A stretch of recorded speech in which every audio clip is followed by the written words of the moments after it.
지구와 같은 행성을 찾는 여정은 지금까지 계속되어 왔습니다. 그리고 그런 행성들의 모습이 영화나 만화 등에서 테라포밍되어 등장하곤 했죠. 그중 화성과 함께 가장 자주 등장하는 존재가 바로 타이탄입니다. 타이탄은 가장 아름다운 행성으로 불리는 토성의 위성이기도 합니다. 무려 82개나 되는 토성의 위성 중 가장 크죠. 태양계 전체 위성 중에서는 목성의 위성, 가니메드에 이어 두 번째로 큰데요. 수성보다도 크고 지구의 40%죠. 타이탄의 모습에 대해 자세히 알아볼까요? 타이탄의 표면 중 3분의 2는 평원입니다. 나머지는 바람이 만든 모래 언덕이 17%, 산이 14%를 차지합니다. 그리고 1.5%가 깊은 계곡입니다. 표면에서는 화산 활동과 지각 활동이 일어납니다. 타이탄은 대기를 가지고 있고 그곳에 바람이 불고 비도 옵니다.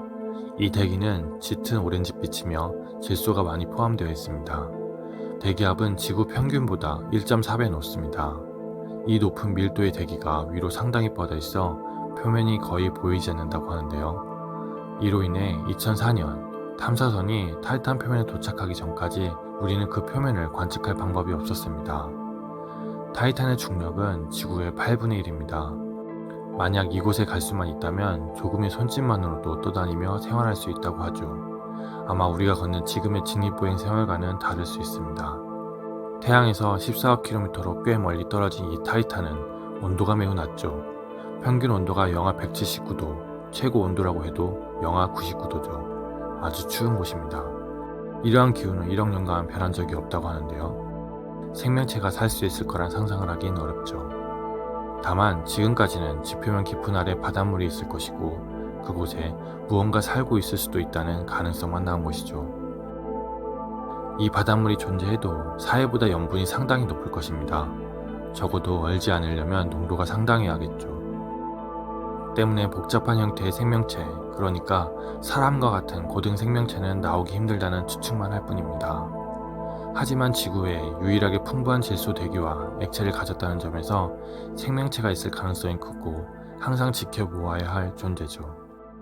우리 지구인은 이런 타이탄의 모습을 더욱 정확히 보고자 탐사선을 보냈습니다. 1997년 10월 15일 카시니호와 착륙선 호이겐스로 구성된 탐사선이었죠. 카시니호는 2004년 토성 궤도에 도착해 2017년까지 그 궤도를 120여 차례 선회했습니다. 보이시나요? 토성과 그 고리 옆을 지나가는 타이탄의 모습입니다.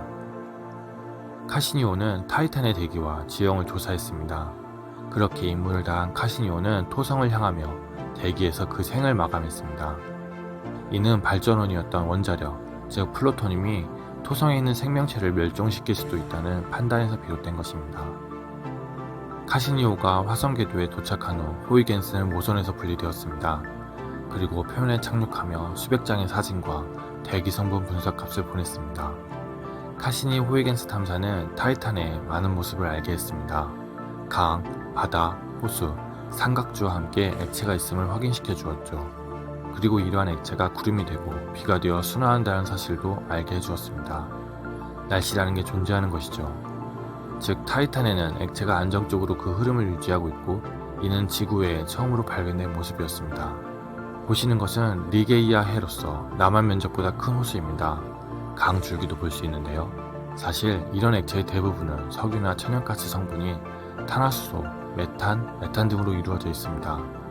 앞서 말한 것처럼 모두 꽁꽁 얼어붙을 것 같은 환경이지만 짙은 질소대기를 가졌기에 액체로 존재할 수 있습니다. 우리는 타이탄에 가면 강, 바다, 구름, 비 모두에 불을 붙일 수 있습니다. 그리고 이런 석유와 천연가스는 지구에서 없어서는 안 될 중요한 자원이기도 하죠. 때문에 지구에서 자원을 다 쓰게 되고 부족해지면 타이탄으로부터 가져올 수 있다는 농담 섞인 이야기가 나오는데요. 아예 현실성이 없어 보이지 않습니다. 이 석유, 액화 천연가스를 우주선에 담아 돌아오면 될 테니까요. 지구 매장량의 수백 배이며 현재처럼 사용한다면 수천 년을 쓸 수도 있죠. 보시는 모습이 바로 타이탄의 북반구 모습입니다.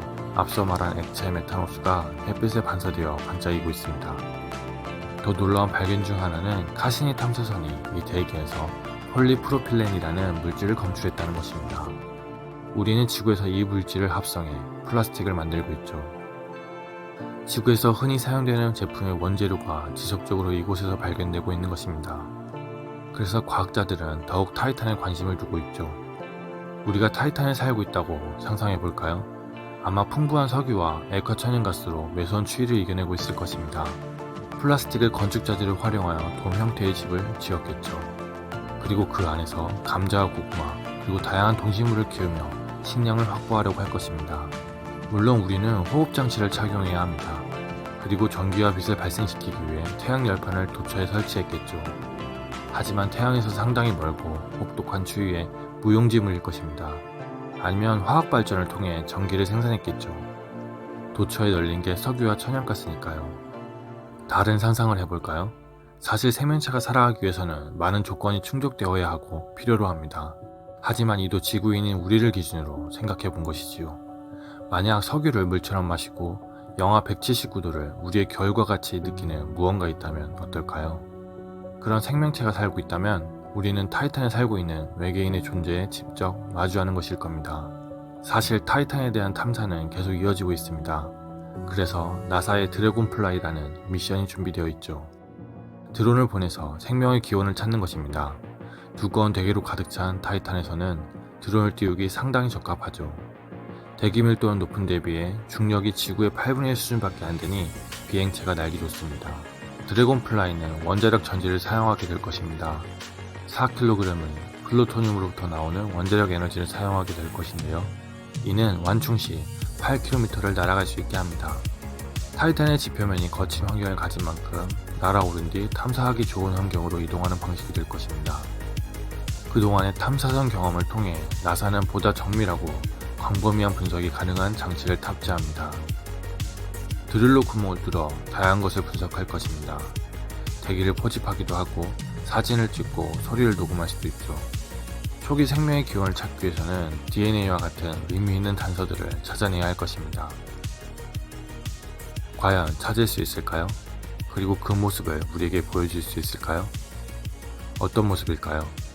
지금 여러분의 상상 속에 있습니다.